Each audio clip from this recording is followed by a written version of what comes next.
Bienvenue sur Info 83. La Seigne-sur-Mer va-t-elle avoir son cinéma? Il en a été question, et vous l'avez suivi sur Info 83, durant les élections de l'année dernière aux ateliers mécaniques. Le projet a été abandonné. Mais on parle quand même d'un cinéma, c'est ce qu'a proposé en tout cas la ville de la Seigne-sur-Mer, pardon, notamment au casino Joa, qui pourrait prendre le relais de façon temporaire. C'est ce qu'a déclaré Nathalie Biquet, maire de la Seine-sur-Mer. Justement, nous avons avec nous, non pas Nathalie Biquet, mais Dylan Perras, qui est le directeur du Casino Joa. Bonjour Dylan Perras, Bonjour, tout se passe bien? ça se passe très bien. Ça se passe très bien, Dans bah, le- tant mieux. Alors justement, discussion autour de ce cinéma. Qu'en est-il exactement? Est-ce que vous pourriez, dans le cadre de ce qui a été annoncé par la mairie de la Seine, effectivement ouvrir votre salle de spectacle en qualité de salle de cinéma? Alors l'idée du cinéma, elle n'est pas nouvelle puisqu'on a déjà ouvert de façon itinérante avec une association qui était Ciné Cadra il y a en 2010 de cinéma le week-end spectacle. Donc l'idée avait été déjà exploitée. Alors on avait une communication qui avait été assez restreinte, donc on n'avait pas eu le succès escompté et on était sur vraiment du cinéma temporaire. Là, l'idée, c'était de discuter un petit peu avec la commune de la Seine, puisque l'établissement est fermé depuis le 24 octobre. On cherche à être un vrai partenaire avec la commune et eux cherchent également à avoir des accords gagnant-gagnant pour développer la culture et le tourisme sur la Seine. Et je crois que le casino est bien placé pour ça. Donc on cherche ensemble à remettre un petit peu de cinéma. Alors l'abandon des ateliers mécaniques fait que on a une salle, nous, qui peut se prêter à du cinéma itinérant, mais toujours dans le cadre avec Ciné 83. Et l'idée, c'est de proposer quelques séances. Alors, à l'échéance, on ne la connaît pas encore, puisque l'établissement est fermé, ne peut pas recevoir du public. Mais l'idée, c'est de redévelopper un petit peu de cinéma, ouais. Alors justement, vous pourriez diffuser des films d'actualité, des films actuels?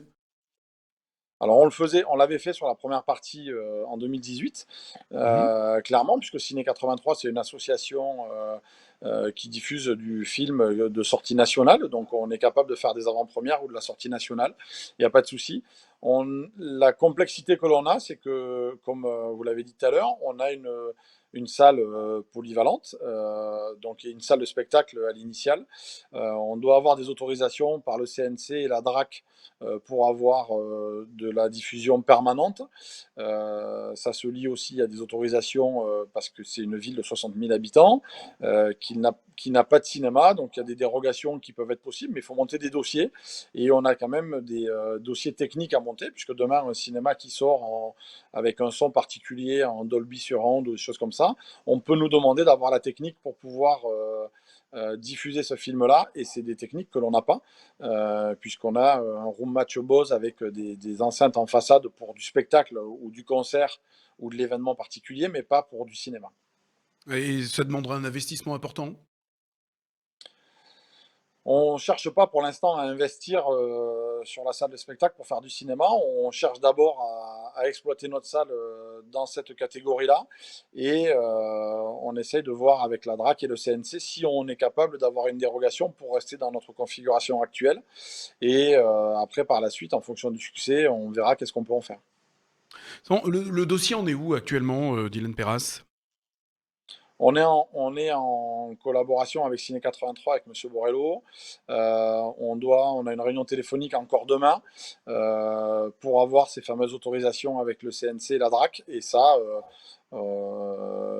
c'est en cours. C'est en cours. Je ne peux pas vous donner de date aujourd'hui pour dire on fera des diffusions au 1er avril, au 1er mai. Je ne le connais pas encore. Voilà, et c'est d'ailleurs l'interrogation, le point d'interrogation sur lequel nous avons tous les yeux rivés d'ailleurs. Hein, c'est quand est-ce que les lieux de culture. Alors, Renaud Muselier, président de la région, a parlé du 1er juillet, en tout cas c'est ce qu'il souhaite.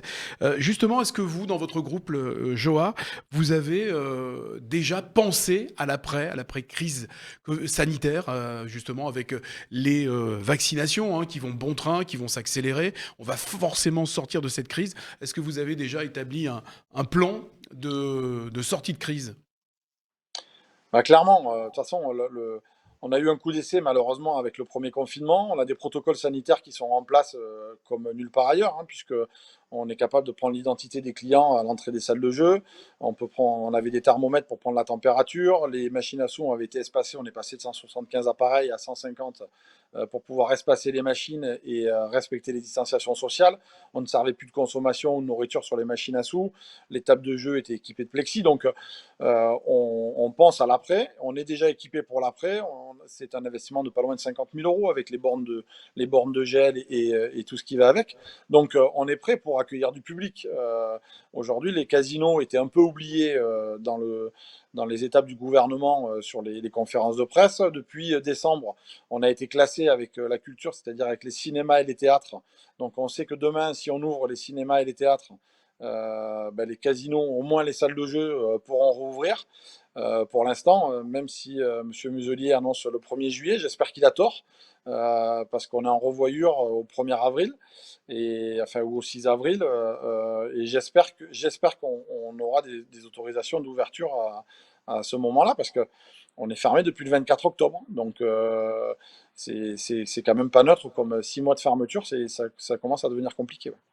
Là, vous bénéficiez, je pense, des aides de l'État, hein, étant donné votre classification. Jusqu'où pouvez-vous tenir? Jusqu'à quand pouvez-vous tenir? Ça aussi, c'est une question importante. Il ne faut pas que ça dure énormément de temps. Alors le groupe Joie, c'est 33 casinos en France, avec une spécificité, c'est qu'on ne reverse pas des dividendes aux actionnaires, donc qui nous permet de faire vivre encore les casinos. Aujourd'hui, on est à la chasse de la trésorerie du moindre euro parce que ça devient compliqué. Les aides de l'État, on a uniquement le chômage partiel. C'est-à-dire qu'on a la prise en charge des salariés, mais uniquement. L'aide solidarité, elle n'est pas acquise puisqu'on a un groupe et c'est pas considéré en tant que groupe. Donc aujourd'hui, on a zéro aide de l'État. Et le Casino de la Seine, on est sur les premières années d'amortissement de la construction avec des charges fixes qui sont en centaines de milliers d'euros chaque mois. Dylan Perras, je vous posais tout à l'heure hors antenne, enfin avant de démarrer l'interview, la question de savoir donc si vous allez, mais vous avez en partie répondu hein, à cette question, si dès que la possibilité vous sera donnée d'ouvrir le casino, vous alliez mettre des événements en place, vous aviez effectivement des projets de publicité, d'événementiel particuliers que vous n'aviez pas fait avant. On essaye de se réinventer, clairement. Après, l'avantage du site de la Seine, c'est qu'on a de la restauration, du spectacle, du jeu. Donc, on va déjà faire ce que l'on sait faire, c'est-à-dire animer en permanence avec nos concerts le jeudi, avec un programme culturel, avec des animations pour nos joueurs et le reste de nos clients. Et on va essayer de développer du salon, notamment le salon du vin qu'on avait 2 fois par an, le recommencer et avoir du salon de différentes thématiques pour essayer de redonner du dynamisme à l'établissement dans sa généralité, quoi. Très bien, merci d'avoir répondu à ces questions. Dylan Perras, je vous le rappelle, vous êtes, enfin je le rappelle à ceux qui nous écoutent, puisque vous le savez, vous êtes directeur du casino Joa à la Seine-sur-Mer. Merci d'avoir été avec nous sur Info 83. Merci Dylan Perras. Merci, à bientôt.